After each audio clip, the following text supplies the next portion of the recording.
Sucks. All set? Okay. Tonight's meeting is in session. Public input.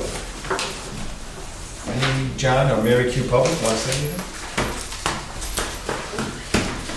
Item number 3, minutes. Next Motion to one. be accepted as printed. I second before we get started. You caught that. Are we trying to do this quickly before I...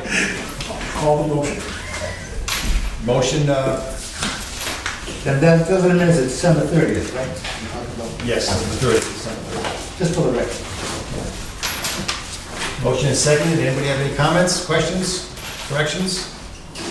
All those in favor signify by saying aye. Aye. Opposed? Okay. Public hearing on February 2nd. Motion to accept the minutes. Second. Any questions or concerns? All those in favor signify by saying aye. Aye. And February 2nd board meeting. Move to accept the minutes. Second. Questions, comments? All those in favor signify by saying aye. Aye. Very good. Executive Director's Report. Okay, actually it's agenda item, but just for a monthly update. Alternate supply. And Ruth and I did meet with Senator Coyne and the East Providence Centers, DuPont and Conley, last week. And they were very receptive to listen to our issues. We spoke about the both supplies and the need for backup supply, and what we did with work with the state on looking for bond financing for the supply line to Pawtucket. Mainly, we were trying to discuss the issue of perhaps requesting the legislature to do a study commission on water supply in the state and infrastructure of water utility systems. They were somewhat receptive. They did suggest we speak with Representative Gallison, and they actually trying to set up a meeting with him at this time as well. But recently legislation was submitted by Representative Marshall and Gallison on studying all infrastructure programs in the state that are under state authorization. And what I believe is that we're going to be looking at the water resource board and perhaps combining it with DEM. It sounds the way that was written. So they did refer us to that legislation as a possibility of being able to bring up our issues as well. I think considering they're looking at all infrastructure programs, including schools and roads and so on, it'll be a difficult sell. Pam, when this has been on the agenda for a while. One of the Well, I'm going to keep it on, just keep doing updates. I'm Yeah. happy. But one of the rumblings I'm hearing from my town is that early on in discussion, East Providence said, you guys go ahead, do what you want. You can put the pipe in, we're not contributing, and we might tie in later on, and I'm just paraphrasing.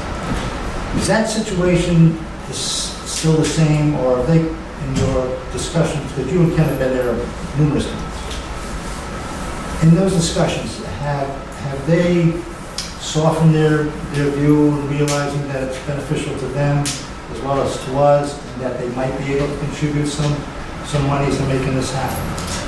Well, I think the administration understands that and, excuse me, and are looking at specifically the pipeline between the tank and the emergency pump station is a possibility.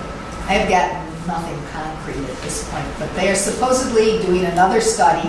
When you say on what- they mean the city? East Providence, the city of East Providence, on what their situation is as far as needing a backup supply. And Meanwhile, we're pushing to be able to interconnect with their 16-inch water main. That would give us a backup supply off of their system for about 2 million gallons of water a day, depending on the circumstances and how much water they're taking at the time. So I've sent all the information to their town administrator and for his review. I know he's been having some issues with the town council in other areas. So they've been very distracted the last month or so. Well, I have your attention on this matter. It's not, you have to excuse me, because I'm somewhat confused, because there seems to be more than one issue involved here. The issue of connecting from East Providence to Pawtucket, and then the issue of us tied to East Providence to make that connection possible. So I have to straighten me out here. How many issues are we talking about that require money from the BCWA to make our redundant supply necessary? And again, is East Providence in any way, shape, or form willing to contribute to that? Because that is, that's going to be a hot button issue moving forward. Well, to answer your last question first, no. There's been no indication at this point that they're willing to put up any funds. In order to do that, they would have to go through their town council, which they've had, administration's been having a number of issues with the council recently.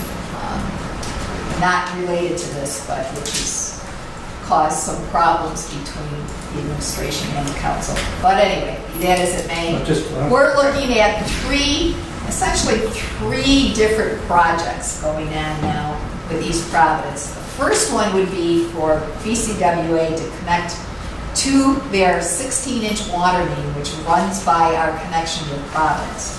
That will they would not benefit from that. That would be solely on Bristol County Water, but that would actually give us a backup supply of up to 2 million gallons a day in an emergency situation, depending on what they're taking in their own system at the time. Okay, so administration might be in favor And of that's that. strictly the administration side. Council? Yep. Is not involved. Okay, next. The next phase is the connection between our Providence connection and the East Providence storage tank. That's project's about $4.5 million. We were looking for the state to finance half of that and then to split the difference with East Providence. Administration's on board, council's not. Exactly. And then the next phase would be going from the water tank to Pawtucket for a fully alternate supply, with a totally separate supply from Northern Cumberland. And again, we were looking for the state to participate in financing that, as well as a share between East Providence and Bristol County Water. And Pawtucket was also going to share in the cost of bringing the line to the Pawtucket border. And again, administration is maybe. At this point, the administration isn't fully supporting it either until they finish their And supply council definitely not. analysis. And the council from last occasion has not heard of the issue. They did not want to be involved in it. But they've been getting a lot of advertisement lately. They had a crane positioned over their pipeline in Providence that was in the news, got quite a bit of attention. It pointed out how vulnerable their pipeline is. Because now it's out of the trench and supposedly even at the bottom. And it's exposed on the bottom. If that crane was to have fallen where it was located, it could have caused some severe damage to the pipeline. No, I appreciate it. Thank you. You answered my question. Didn't you say there was a suggestion of a statewide study? Well, at this point, there's no one that will support looking at the East Bay Pipeline as a standalone project, as far as in the administration or in the legislature. But didn't So what we're looking to do is trying to get them to set up a study commission to look at water supply and water infrastructure oh, for okay. the entire state, in which Because I- case would include I thought project as well. they just had some kind of a study that cut it down to like 4 or 5 regions that are going to be supplied by certain areas? Well, the DEM has been working, and the Water Resource Board is working on That's the one I basins, essentially, the different basins within the state, how they're supplied. That has nothing to do with how they're going to be connected. Just a suggestion of where you're going to get the water from. No, they're looking to pretty much not interconnect basins, to try and keep the flow within single basins. But we're looking for, there was also a program by the Water Resource Board over the years for emergency backups and interconnections between systems, to make sure that there were alternate supplies for as many systems as possible in case of emergencies. That program, they used to fund as a 50-50 basis. It's actually partly how we also built the Crossbay Pipeline. They no longer have any funds. They had some bond funds for other projects as well as ours in last year's request. That was turned down, so they no longer have any infrastructure funds at all available. Now, the first option you gave to Frank, that would get us, what, 2 million, maybe 2 million gallons a day? Would be strictly us doing it on our own? Yes, That was just. that would be tying into one of their distribution That's pipes. still more than we'd be able to get from our. That would still be definitely more. Now, was that 2 million, that was just for emergency, not, That's just for emergency. okay, so that's not an ongoing? No, We can that's just draw every strictly day from emergency. that. Well, it's still Providence water, because it would come off of their pipeline coming across from Providence. Mm-hmm. So it's in a situation where we would need the water supply due to an issue on all across state pipeline or our connection. This study commission, would that just delay things further? Cost. No, well, nothing much is going to happen this year. If we could get it up and running this year with a deadline for the end of the legislative year, at least it would bring water infrastructure to a point where it would be under discussion and bring highlights to at least an area that it is not getting any discussion now. No. Oh, that's unfortunate. The sooner the better, naturally. And if there are some districts or towns that is not concerned enough to want to get involved, they'll say, okay, if we find out something, where's the money going to come from? Well, the infrastructure, like, you can even compare it to Flint, is not something that's being paid a lot of attention to by politicians. And most water systems are under municipal control. So the big fight is, same thing we went through, they do not want to raise rates. And they'll only raise rates when it's absolutely can't do anything else. So a lot of the infrastructure in the state is in very poor condition. We've had two major cities have this problem. I expect in the next 6 to 12 months, we will have another 2 or 3 other major cities fall in with Mississippi and Flint that both had significant issues with infrastructure. At some point, it's going to reach a tipping point, and people are going to realize that you have to address this infrastructure. It doesn't, it's underground. No one sees that they can't play. Like they said on the record today, did you say that the states now have to notify all water utilities and all consumers about lead and what they're doing to alleviate the problems? That just came out this afternoon. That's been a regular issue though. Yeah, but now it's getting to play. Yes, it is, obviously.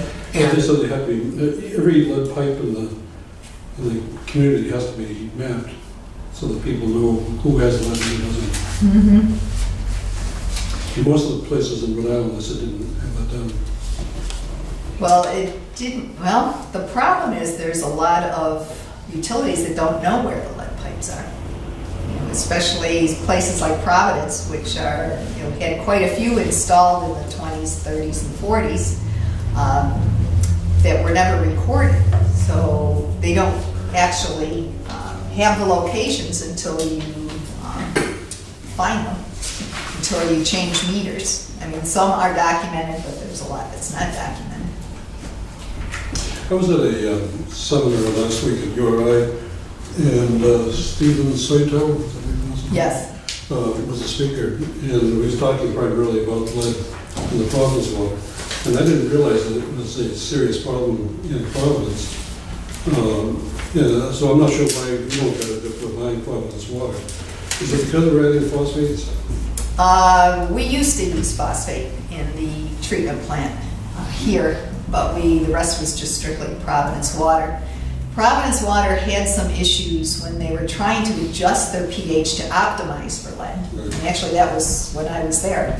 We had national experts convene a panel and try to find out better methods of dealing with the lead there. They hadn't exceeded the lead limits, but they were in the teens, 10 to 13. So they wanted to try and get them lower. They run a pH of 10.3. There aren't many systems that do that. It passivates the lead very well, but no one would know what would happen if you lowered the pH and to a more what would be considered an optimal for lead range. So they had them try that, and they basically said it would get worse before it got better. Well, it got worse. It just slightly exceeded the limits. It went up into the higher teens. The limit is at 15 parts per billion, you have to start taking actions in corrosion control. You don't exceed an MCL, maximum contaminant level, but it's an action level limit, in which case you have to optimize corrosion control, but that's something that Providence was already doing at that time. They did have to send out a lot more notifications. They had to notify all their customers on a regular basis. And they also had to start replacing any lead services, which they also started that program. But their data showed that they were just barely below the action level now. Well, they've returned back to the decision was made to go back to the original pH. 10.2. 10.2, 10.3, and it repassivated the system, and it stays just below the limit, but they're also studying the addition of phosphates. Now, phosphates aren't always very effective at that higher pH, and the issue is if you lower the pH and the distribution system's acclimated and all your barriers on your pipeline are your chemical formulas for all the sedimentation that's on your pipeline is optimized to 10.3. When you start changing pH, it changes the crystalline structure and makes some things more soluble and some less soluble. So they've been doing a lot of testing, trying different pHs and phosphates to see if there's a combination that would work better. The problem that they're having with the lead, is that because of the pipes that run to the individual homes and businesses in the city? Or is it something that we need to be concerned of is starting in the reservoir or the pipe that's feeding our water supply? No, it's the lead service lines between the pipes and the homes. Something to do with the transmission. The pipe that we are getting would not be affected by No. that. Yeah, the interesting thing was they found that the majority of it was particulate lead and not dissolved lead. And it was because it was coming off the pipes in the distribution system. Which would If you be, let the water run for 5 minutes, there's no lead, so. which would be a result of the pipes that are put in 20s, 30s, and 40s. Yes.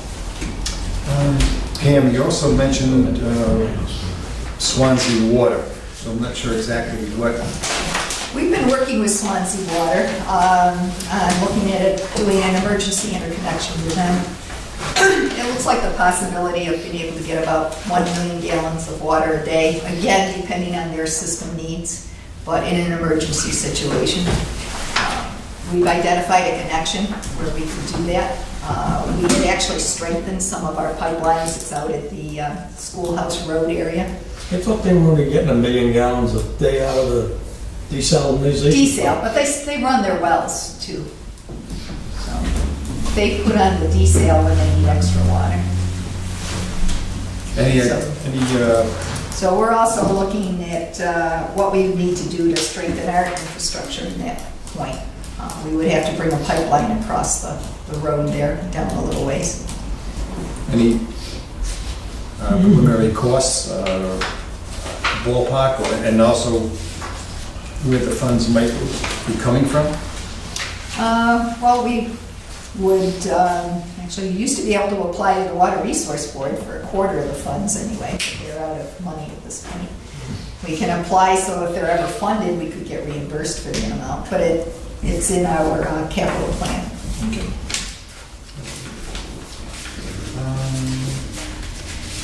Anything else, TD Bank bond, or?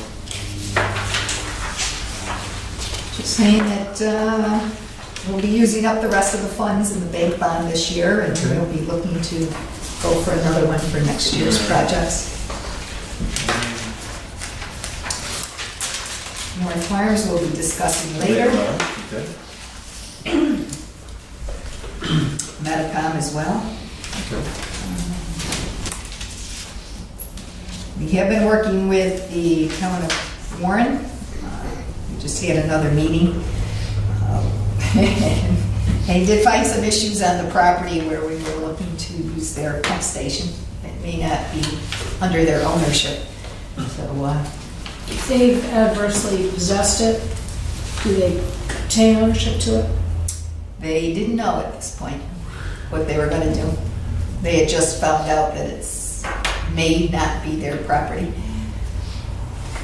What, where the pumping station? where the pump station is.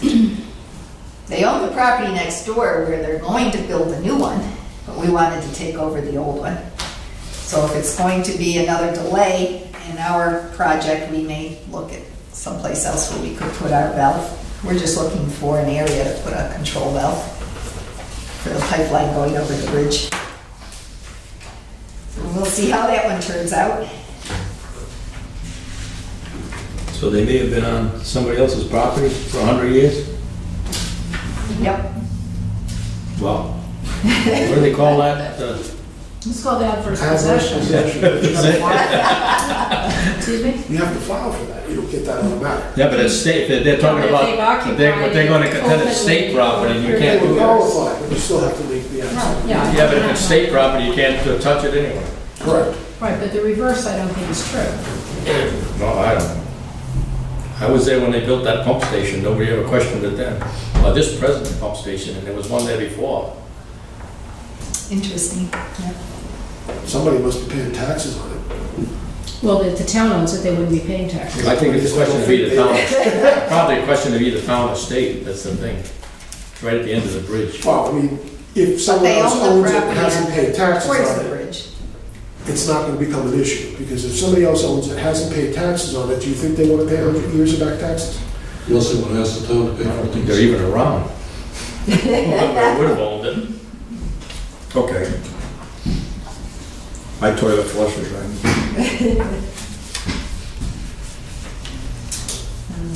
Excuse me, under operations, you mentioned about disgruntled customer later. Who was that customer from what town? Warren. Okay, fine, that's all. Yeah, I was going to ask what our response is to something like that, which sounded very untoward. Person called up, said they had a frozen meter. We have our customer service person on call, so they field the calls as to whether they need somebody to call up. She goes, okay, we'll send someone right over. She said the person was very rude, but when our field person got there, now he might not have obviously we had a lot of calls. I didn't look up to see how long it took them to get there, but they said at that point, they didn't need him, they already pulled the meter, and they were working on it. And then they had called back our customer service person, she told me, you can't pull the meter, it doesn't belong to you. That's something our operator has to do. And then, so they sent our person away and said they didn't want his help. They had found they had a frozen service line on their side, and they dug it up themselves. And then our person went back afterwards to check to make sure that they had the waters back on and the meter in and so on, so. But they were just posting comments about how long it didn't take anyone to get there, and it didn't help, and, you know, but they didn't mention they refused the help, Is this the one that had the stone in the line supposedly from the construction on Main Street? supposedly. Oh. You familiar? Yes. Yeah, it was the gas company had been in there. Yeah, apparently the Yeah. gas company did some work on Main Street, Yeah. and they broke a water main. This is a couple months back. I guess they suspect a stone or something got in the line when they broke the water main. But the water kept running up until this cold weather. And then it froze. How long did it take the person to respond to the initial call? I didn't get an actual time on how long it took, but I'm sure they usually respond pretty quickly, although they have quite a few on that particular day. That was the one day it went below zero. Yeah, it says We here- ended up having Okay, quite a few operators out. Must have been a total of 29 because it says all of the other 28 customers were very satisfied with our response. So within a certain 24-hour period, it was 29 calls. Yes, all the weekend. And I think we had about 11 service people out the weekend. I mean, I would think from one of the things in the strategic plan is improving customer relationship. And so typically, I think it would be prudent to know that you had 29 calls and it took anywhere from, pick a number, 10 minutes to 10 hours to respond to those calls. I think somebody should have that statistic because I think it's useful to know. I'm not suggesting this customer is reasonable, No. but I do think that we need to know what the response time is. Except this was a very unusual circumstance. Our response time is typically very low. And that was a 1 10-year freeze. Pardon me? That was a 1 10-year freeze. Yes. Well, it was very cold and it was very windy, so it's a tough combination. Yeah. But I'm thinking that, do we send material out at the beginning of the winter suggesting any steps that a customer could take should we be faced with 9 degrees and 20-mile-an-hour winds? I mean, do you We suggest? usually do. We had this year, it kind of caught us, but it is on our website. It's what to do when it's cold.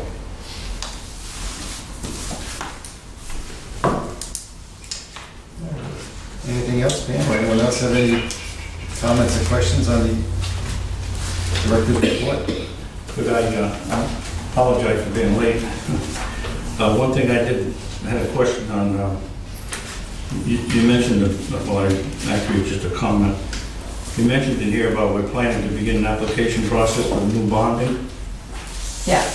and I just remembered that the fact that the Public Finance Management Board is supposed to be notified 30 days before we do that, when we do go into a bond, according to that article that I read by the treasurer, Seth Magaziner.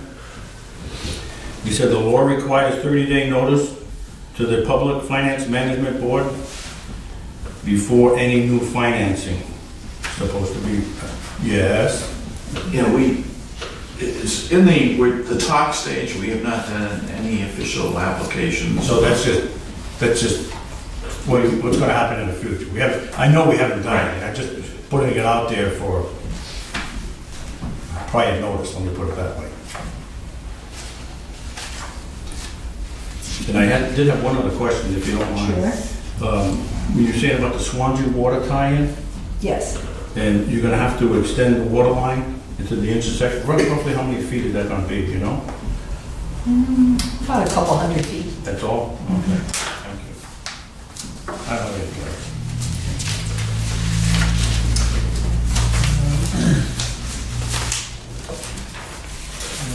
Number 5, update on source of supply progress. It's essentially we just did. Okay.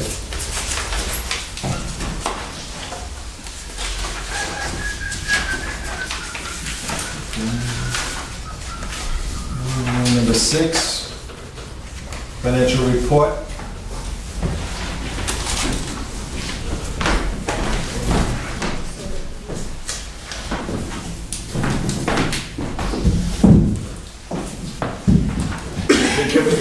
I sent out the January reports, I think, what, 10 days ago? If there were any questions, I haven't heard any. Basically, the months are very similar. It did take a little dip versus last year for no reason we can explain, but it did. February, initially, I think from what we've seen so far, would have bounced back a little bit. And we'll see what happens here. Today's the last day of our fiscal year, so it means we have our task of getting our financials and ready for the auditors starting tomorrow.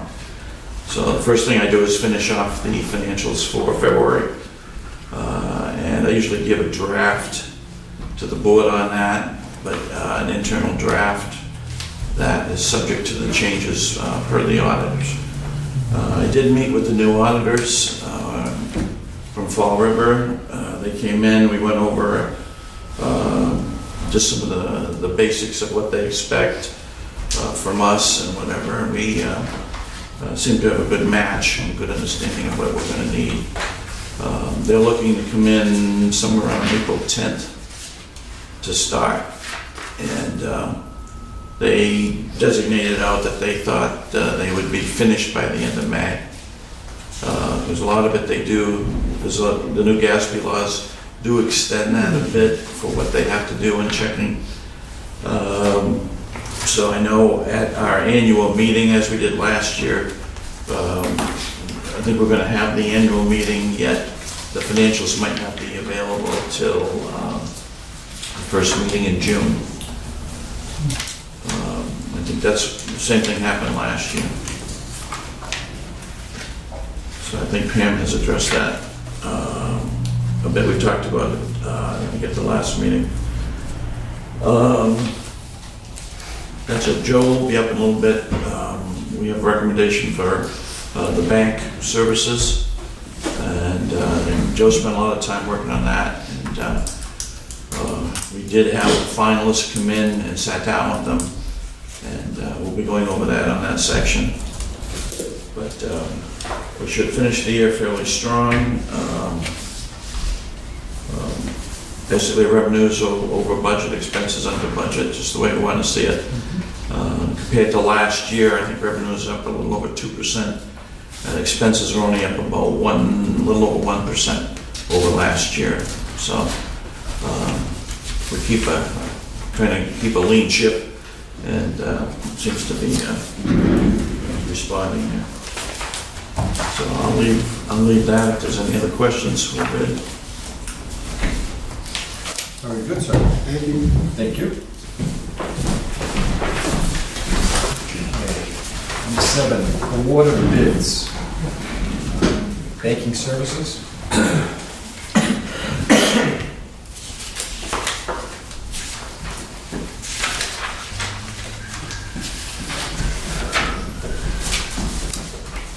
Joe? Is this the information packet that we found from us? Yes. We put out a request for proposal for banking services. We had 4 respondents, and based on the analysis of their responses, we're recommending that we award the bid to Webster Bank. They do have a local presence in Barrington, which is one of the issues that we took into consideration.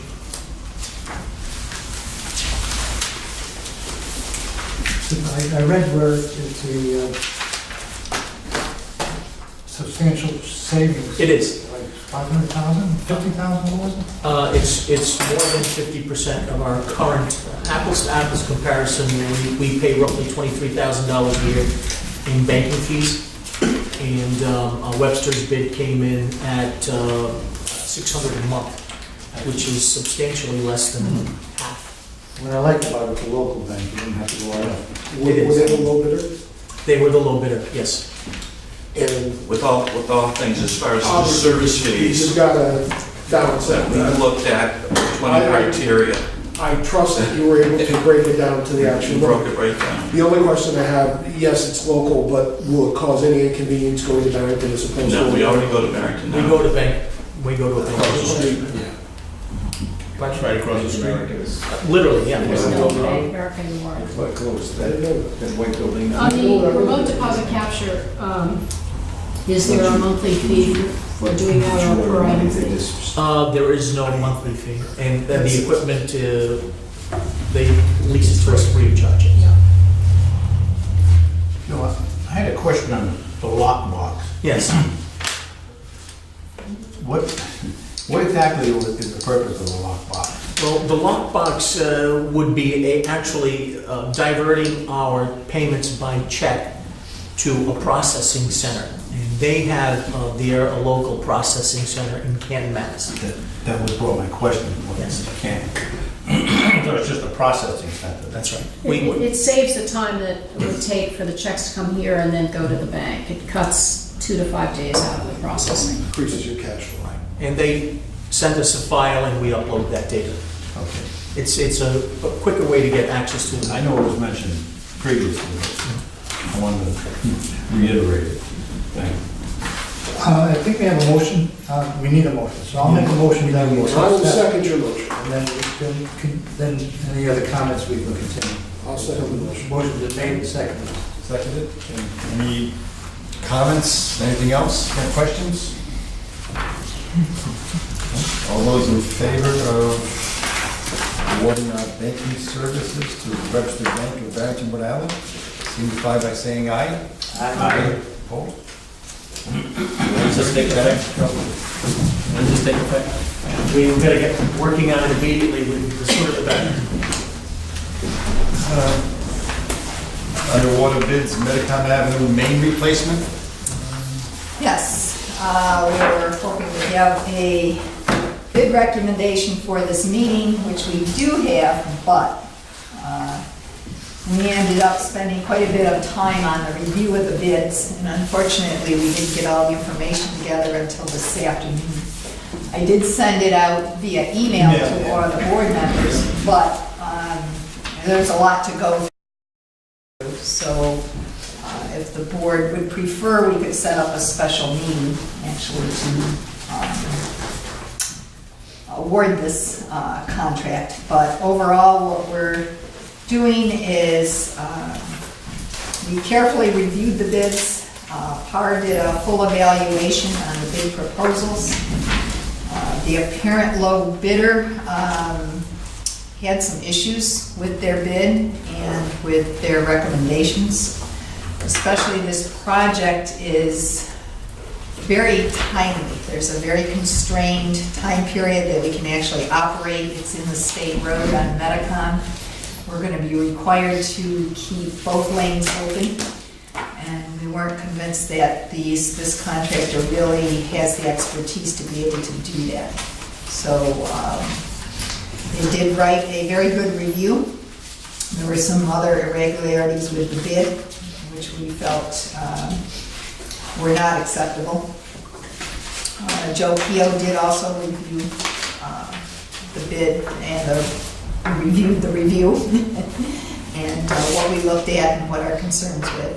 And we did then go to the next low bidder. That one was also reviewed. We did not find any issues. The recommendations were very good.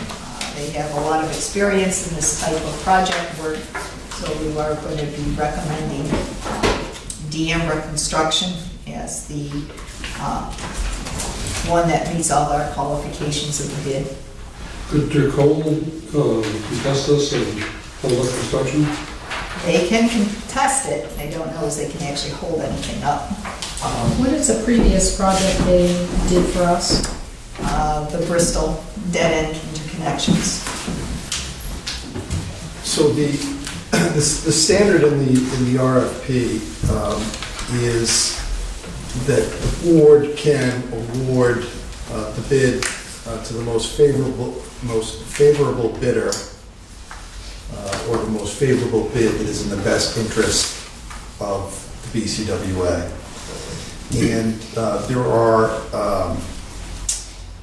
provisions in the bid that the BCWA can reject the bid if evidence submitted by or investigation of such bidder fails to satisfy the owner or the engineer that such bidder is properly qualified to carry out the obligations of the contract and to complete the work contemplated therein. So you have a lot of leeway. You know, with a public body, obviously you're spending public money, and you want to make sure, you know, I would say most times you're going to go with the low bidder. But when you're evaluating these, you have the leeway to do what's in the best interest. So it's not that much different than really if you're doing a project at your home. You might get a low bid, but you might not feel comfortable with that contractor or that contractor can do the job. So the same thing here. You have a project with a tight time frame. It's in a state road. It's got to be done in a timely fashion. And so if after investigating the bids, the board doesn't feel comfortable with the low bid, then it absolutely has the right to go to the next bid. Could they contest it? Sure, anybody can contest anything, but I feel very comfortable that you within your right to accept the second little bit, if you will. Yeah, I mean, my reaction after reading this information was that they have a very poor record of completing work on a timely basis, number one, and their failure to identify their unit costs, I thought, was a fatal flaw. And there's only a 3% difference between the low bid and the next highest bid, and I think it's very prudent of us to take the bid from the bidder that has completed things on time and on budget and has the specification for the unit costs as we had asked. To be fair, there was one unit cost too that PAR found in D'Ambra's bid that they felt was not accurate, but it was only one, and there were multiple ones in the Dirkley. So I don't even think it's that. I really think it comes down to the fact that whether you're satisfied with it. It's that simple. And so if you're not satisfied with the Dirkley bid based on PAR's examination, you're free to go to the next one. And if you're more comfortable with D'Ambra, I mean, again, I go back to it's somewhat similar to if you were paying for work at your house, that you feel comfortable that this contractor is going to do it. It might cost you a little more, but it's going to be done on time, it's going to be done right. And with this project, I think that you're certainly free to. Were there any instances in their work for us that were in question, or this work they did for other people? Ours as well. They went a 1 month over a 2-month project. Thank you. That's just my question. You want us to hold off? It's up to you if you. You don't have to, but the memo just said, there were the two evaluations by PAR, so if the board didn't feel as though it had time to review it, then we could put it in a special meeting. If you're satisfied that, the engineering staff has done their due diligence and that PAR has done their due diligence, then you're certainly free to I'll award. entertain a motion. He has to take the motion. He has to take the motion. You make the motion. Oh, I know. He'll entertain the motion, I'll make the motion. Accept staff's recommendation to award to the next lowest qualified bidder, which is the Ambulance. The amount, okay. I'll second that one. That's the amount of 255,495. $1,255,495. Seconded? Yes. All those in favor, please donate their time, and we'll have to say. No, this is Yeah. warrant, please, they don't do that. All those in favor signify by saying aye. Aye. I don't think there's any police departments donating that. Yes. E2, engineering inspection services. So we have a task order proposal from PAR Engineering. Motion to approve that amount as submitted by staff. Second. The amount of $103,890. That is correct? All those in favor signify by saying aye. Aye. Opposed? Please, To And then B3. we have the overall project. including the police and contingency. Okay, that's what I wanted to get at, okay. That's 1,862? 1,862,709. 25% contingency? And also includes Is that 25% contingency, correct? This one's a little high because we are in the state road and we are planning on replacing the pipe in the existing trench. But if we run into any issues with other utilities on top of us that aren't, so the pipe's not accessible in a particular spot, then we'll have to move it. So I'm just doing it out of caution. But if it's not. But hopefully not. But if it's not extended, they don't get it. Exactly. Just motion, ask the question. Motion to approve the overall total budget of $1,862,709, which contains a 25% contingency, which is equal to $315,000, and a police detail line item of $188,324. I'll second it. Second? Should that motion read not to exceed 1,862,709 or no? No, I don't think you can. Well, that's what I, 25% contingency. That's what the contingency's in there for, so you Okay. can read it that way if that's the board's intention. Ray, is that a? You'd have to. Don't get 10 foot from the end and say, stop. I mean, if the board is comfortable with me amending the motion to not to exceed, I have no problem. Someone would need to make that motion. So amend it. I make a motion not to exceed $1,862,709. Second. Okay. Any questions or concerns? All those in favor signify by saying aye. Motion has amended. Number 8, the Warren paving ordinance. Nothing much new with this, although National Grid, to recap, Warren had suggested a change to their paving ordinance, which was problematic for a number of reasons. I then found out that National Grid is actually challenging the ordinance at the Public Utilities Commission. And National Grid had suggested some changes to the town of Warren that they thought they could live with, that would maybe do away with their challenge. Pam and Ken reviewed those, they were fine with those changes. There was one maybe addition that was suggested, that perhaps they also incorporate standards, DOT standards for equipment and, not for equipment, for materials. That's proving a little bit more difficult to do. Like on our side, we were looking to make it a little more specific and much less vague as to what the town could impose for requirements. But when I looked, when I want the standards so that they can incorporate them, and it's my understanding that it's not so easy to do. But Ken's gonna look at it one more time to see if he can pull them together. And we'll see where that goes. So to keep this on the agenda for next month? Or- Yeah. Ray, do you have any questions? or- My question is, so we're still trying to, I'm not quite sure where we're at.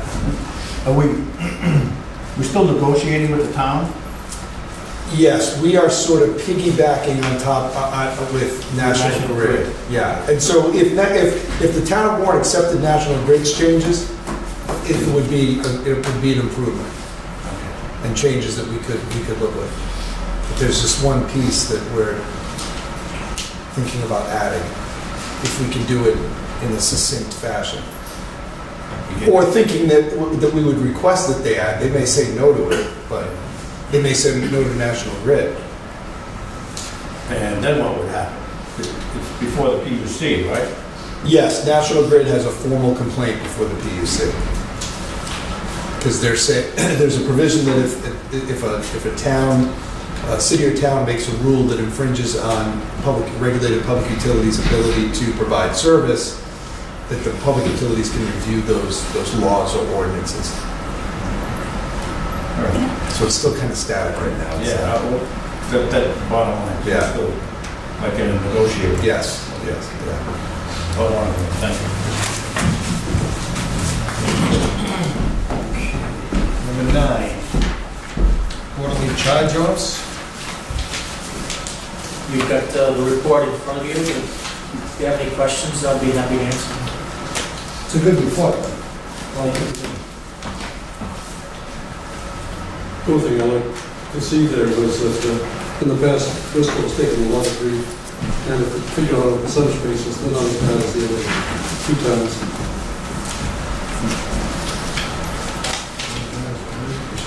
There it is.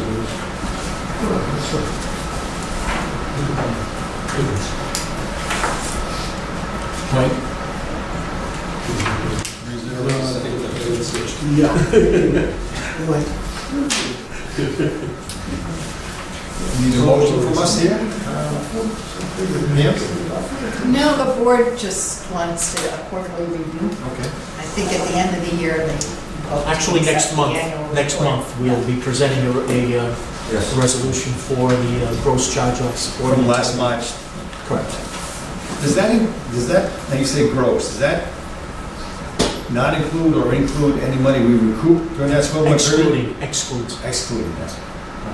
We have to do that because the auditors request that we disclose the full amount of the write-off prior to any collections that would reduce it. Could you provide a separate amount just to? I'll do that next month. Okay. Very good. Thank you, Jim.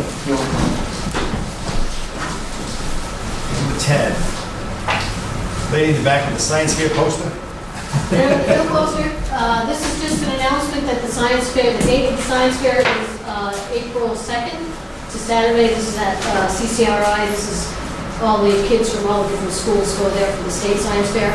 And generally, Bristol County Water goes there to judge the students from Bristol County who are at the state science fair and do drinking water projects and give out some awards. And generally, one board member or more joins myself and Sue Andre, who may or may not be able to join us this year, but just wondering if anyone would like to come to the State Science Fair for about 2 hours on April 2nd to judge junior and senior high school projects. I didn't start with the actual doing it, but I assume that you're still okay with the award, judging the projects and the awards. I think we have been, right? Correct? I will be going anyway. I judge projects on behalf of Rhode Island Water Works Association. So we judge these kids from Bristol County as part of that and can use those numbers. If you're willing to trust the Rhode Island Water Works judges to rank the kids from Bristol County, we can do that. So, actually, a lot of fun. So if the It's a lot of director, fun. we don't get a volunteer, it'll still be covered. It'll be covered if we don't get a volunteer. It was actually Mr. Wilson. Brad. He was commenting on the last time. Yeah, okay, as long as we're covered. But anyway, it's fun. Well, the kids are very excited. It's fun. And the girl that won last year, she has expanded her project to another level, and she did win at Mount Holyoke again. So she'll be there. Thank you. So we may have her back at the May meeting. Again. Number 11, draft proposed 2016 through 2019 strategic plan. Yes, we're back again. Thank Gina and Ray for some comments, which I did incorporate most of them. I did also get some from staff. So I do have a few pages that were just recently changed, that can be added or replaced rather with pages in the strategic plan. What is A couple of little additions. What is the pro tap water theme? And it's Sue? It's an addition Yes. under Joe's list. Number 4, utilize pro tap water theme. What is the pro tap water thing?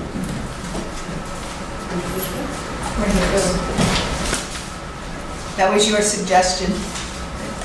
Sue's been working with a lot of the education Pro materials. tap meaning pro tap water.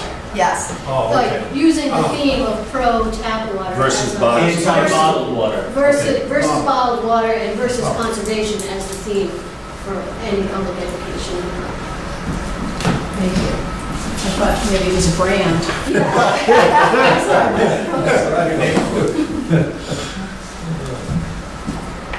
So this is the latest version, so if anyone else has any comments, anything to add?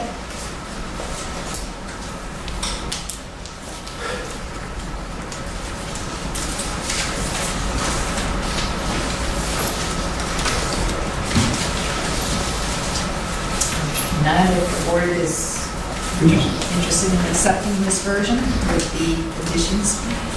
So moved. I second. All those in favor, signify by saying aye. Aye. Very good, job well done. Now, what do we do, I know we have executive session. Do you want to do 13 and then cover everything else in executive session and come out? Actually, that's also involved in executive session. Oh, 13 is too? Yes. Okay. So that would, that concludes all the line items for tonight, right? Except if you vote on anything after executive session, so we would just turn our camera back on since we don't have, To see the minutes. yes, go through the regular executive session process. How about board correspondence? That's not executive session, is it? No, Do we have anyone? I don't think we did anything. I didn't see anything in the agenda. Okay, motion to go into executive session per RIGL 42-46.5. Any motion? So I moved. move that we will come out to seal the minutes afterwards. We are going to come out and seal the minutes afterwards and take a There vote. may be. There may be a vote. There may be a vote. We come out in public session. I'll second. All those in favor, signify by raising your hands.